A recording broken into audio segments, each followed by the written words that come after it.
So get what you need to be able to engage in really small movement, mindful movement. So to have the support and comfort of your space, of in your body, temperature. So today I'm thinking about touch. I'm thinking about our senses. And we'll do three little movements that I lifted from a video with Cynthia Allen, a Feldenkrais teacher. That this particular video is addressing pain, actually, but it's also really about just being present, being attentive, and about training our attention so that we can break out of the loops that may be increasing the pain or continuing the pain and move us toward pain, physical, emotional, mental, habitual, and into other options. Whatever we practice, this is something to really, a simple idea, but so powerful. Whatever we practice becomes stronger, and unconsciously, and in a way, and our nervous system is select for this, we tend to practice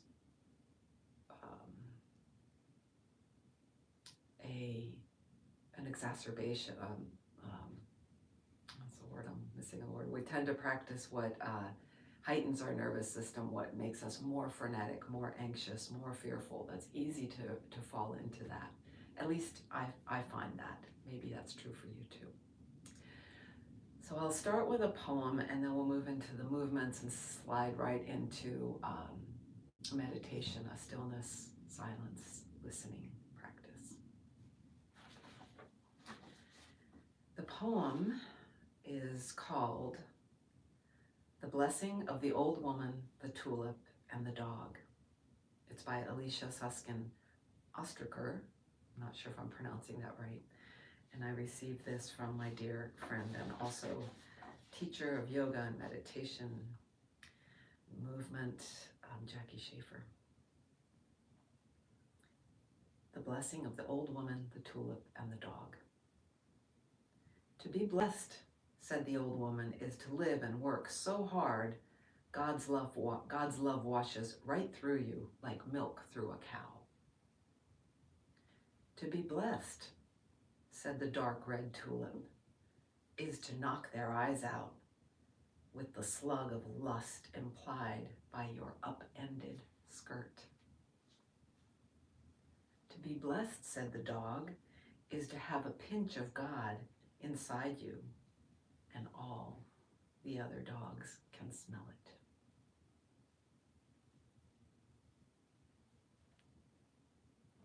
So Miss Ostriker touches on all the five senses here: milk, the taste,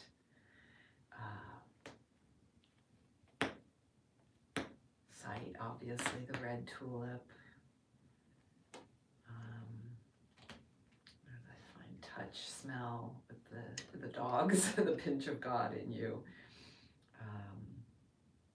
So all of this here is what we're hearing, the words of the poem. And where was touch? I don't know, it feels like touch might be in here. Milking a cow, pinch of God inside you, slug of lust. And then there's our intuitive sense. There is our sensing, and what I'd like to turn to is our attention. So listening to this poem brings our attention to these words. Coming here, we begin to draw our attention in close, as was the topic last week. And let's come to our breath, just feeling the touch of breath, the shapes of breath. All that has to do with probably our sense of touch, but also a part of our nervous system that notes is spatial, is moves us through time, how long the in-breath is, out-breath, and the feel of the turn, the change. Well, there's change moment to moment, but especially in the change, the difference between the in and the out-breath. And even if you're a little moving like me, now getting my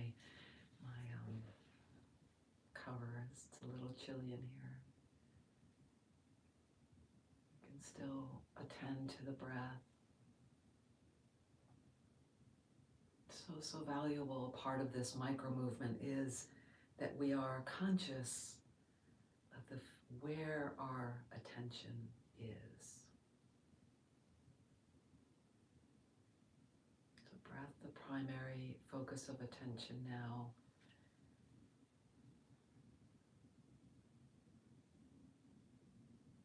And I just moved my hands, one hand on my dog, one hand on my lap. I'm hearing my cat washing himself.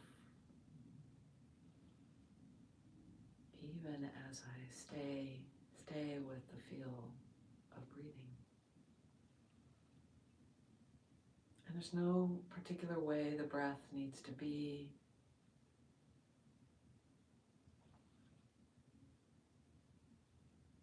So this is a fabulous place to bring our attention, to turn our attention when we may find ourselves, if we have the luck to find ourselves in a loop of focusing too much on our pain. We need to focus on pain, but to attend to it, but we also tend to get a little too much, give it a little too much attention without context that there's more.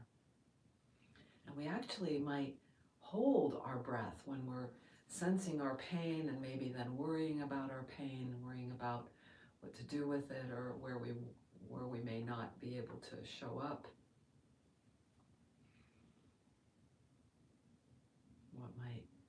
What the ramifications of the pain may be, how it may become worse.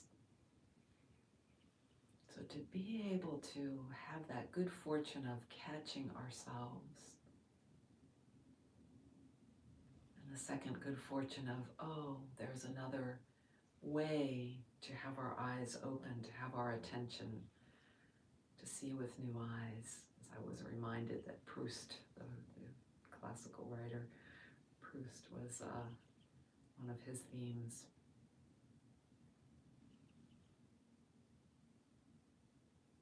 Perhaps as we settle into feeling the breath, this gift of breath,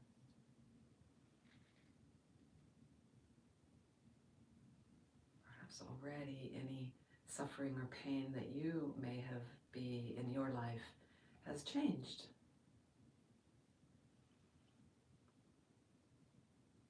So this is one. Another micro movement is that we can tend to our eyes. I'm preparing my hands in a way to address the eyes, but just maybe not completely abandoning the breath, but just as if our conscious awareness of it can be just set aside a little bit, but still conscious of it. And now attending in the foreground to our eyes. And perhaps as so often I notice, when I first noticed my eyes, there was a tension around the upper part of the eyebrow and between the eyes and the musculature around them. And as we focused here, you may have noticed the eyes. Automatically we notice we have the choice to, oh, I can be more relaxed there.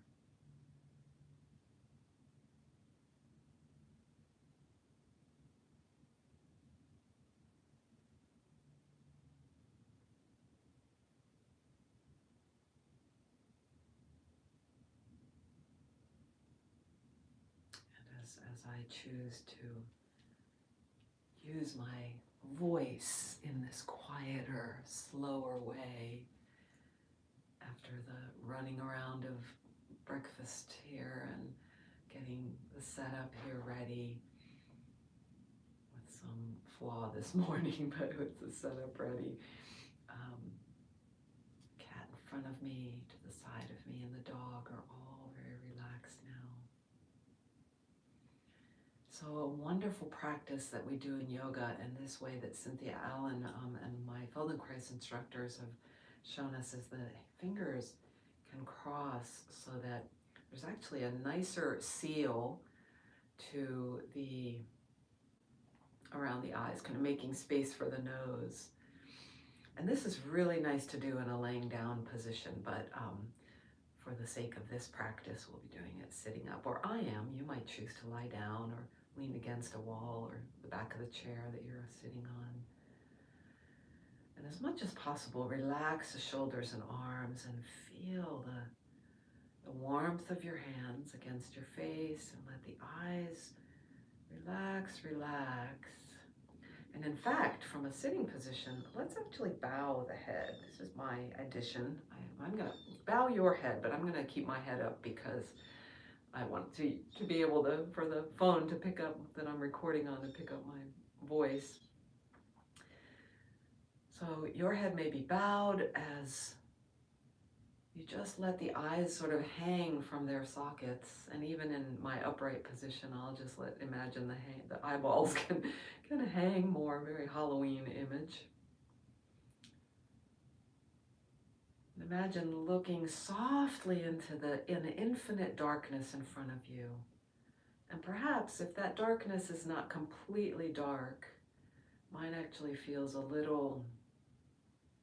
tinge of red. But you also might notice blotches or something happening, and that's not a problem at all, but it is an indicator that the nervous system is a little bit frayed, maybe, a little frayed. Sometimes I do see that in this practice. So slowly let the eyes release, the hands release from the eyes, rather.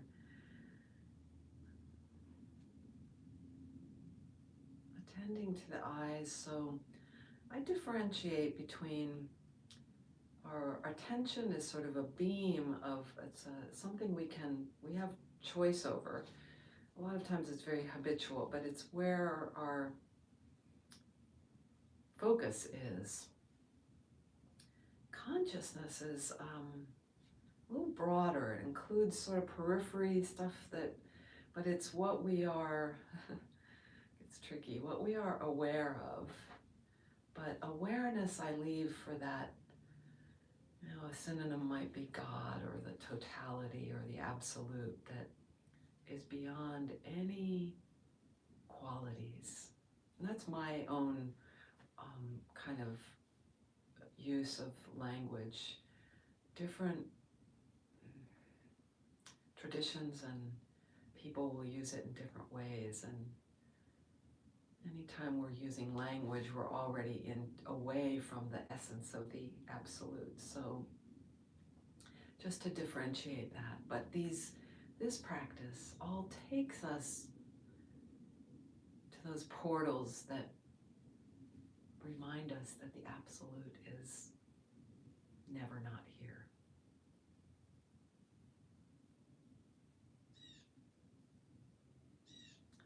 All right, third practice, and I'm going to, if you have a surface near you, maybe an arm of the chair or the ground, I'm going to lift my hand. If I was doing this for myself, I'd have the arm very relaxed beside me, and you could be laying down, the palm down, and for purposes of illustration, I'm going to do this on my kneecap.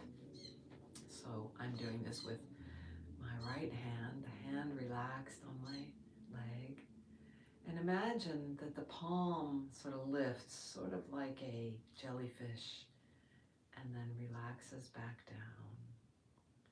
So the lift comes right from the palm, and the fingers just slide inertly, and then lowers back down. So a pulsing, a slow lifting, starting with the center of the palm, still noting that we're breathing, still perhaps noting in the periphery of what we're conscious of the softness that is possible in our eyes. And as you do this little movement with the hand, notice how it feels up through the line of the arm, the forearm, the wrist, forearm, elbow, upper arm, shoulder. Lift and lowering. Perhaps there's some way this is pairing with the breath. When you lower, just let yourself completely lower back down to a full pause, full stop.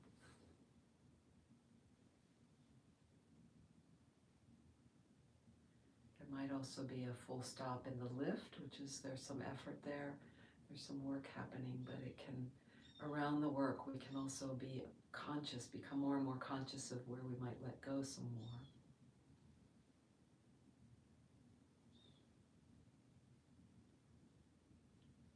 There's a sense of touch, a lot of touch here.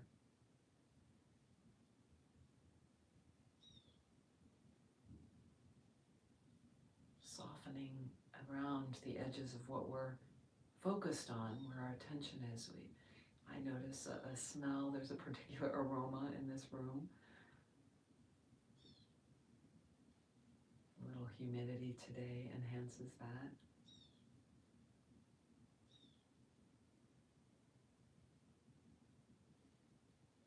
Right, and then just let yourself rest.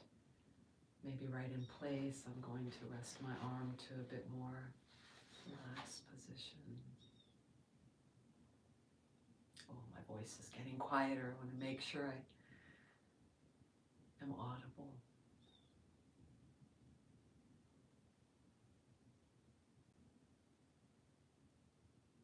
And from here, we'll slide right into a short meditation.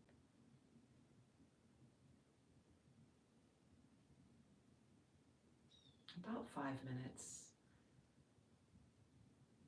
And my sense is from the movements we've just practiced together, there is a quiet, a centeredness that's happened by the effect that these practices bring us.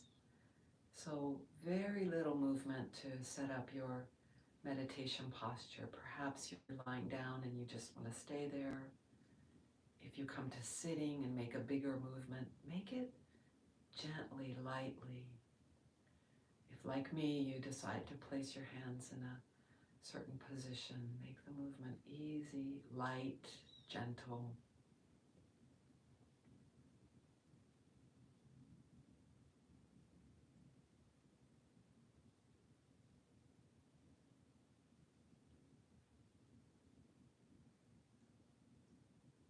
Perhaps you too will hear the sound of a cat washing himself. Cat number 2 now. Perhaps you also have some aroma in the space that you're in.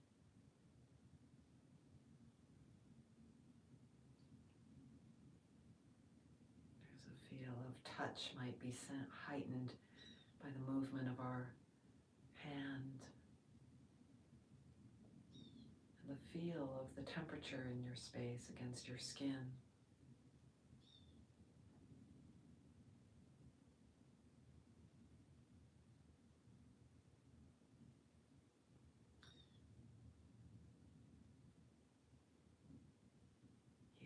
As I mentioned, I hear the cat washing himself, and maybe the phone is picking that up. Did I cover all the senses? Smell, touch, taste, hearing, and seeing.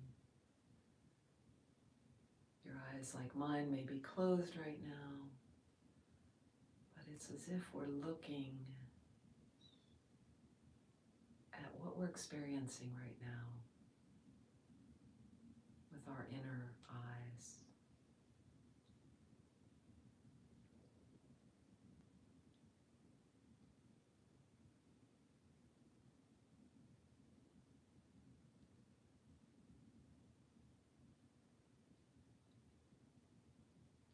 And now, having landed to a more quiet, present place, so to speak, we can be silent together for a number of breaths. Still and silent.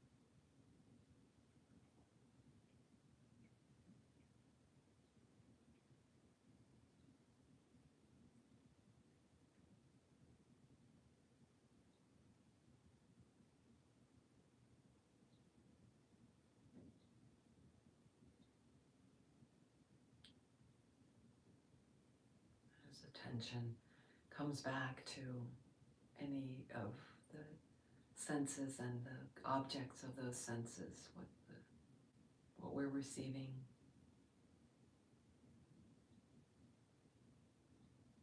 We arrive again and again right here, and what might be in the foreground, like the cold on my feet, the feel of breath in my belly, the particular aroma at my nostrils. And I also can notice that, my shoulders can relax a little more. The peripherals can also be welcome.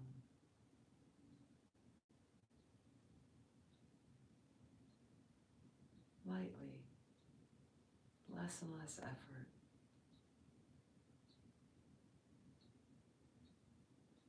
But more and more consciousness, light of our consciousness.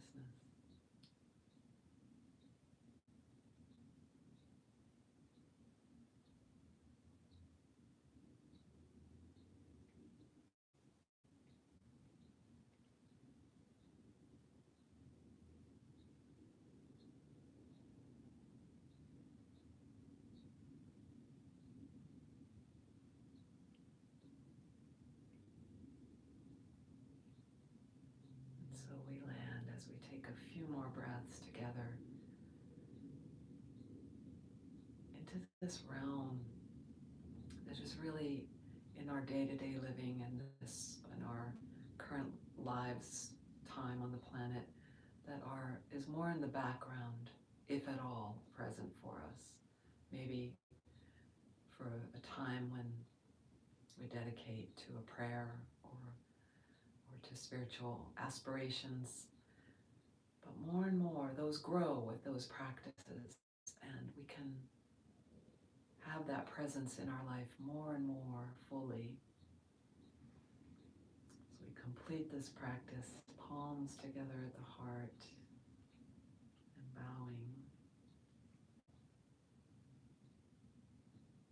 So the chirp of the bird outside the window, beautiful little red finch.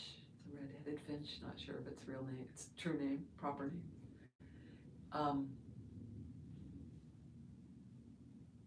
That, for example, our suffering, our pain, that can be so in the foreground, when we can open to this light of consciousness and that ever-present awareness that is the substrate, the source, the home, always return to. This informs and provides a perspective and a creative source that is the source of healing, the source of our wholeness, the source of something bigger than our individual self. Thank you for your patience. Thank you for joining me. I hope that this practice of really today, the theme, I think, as I've come through it, it's really about pivoting. I may rename the video. It's a pivot, to be able to pivot, that agility to pivot from what's not serving us anymore to where we're maybe stuck, to more openness, to possibility, to light, to unity, to love. Ciao, ciao. Be well. See you next week. And join us at sunandmoonstudio.com often.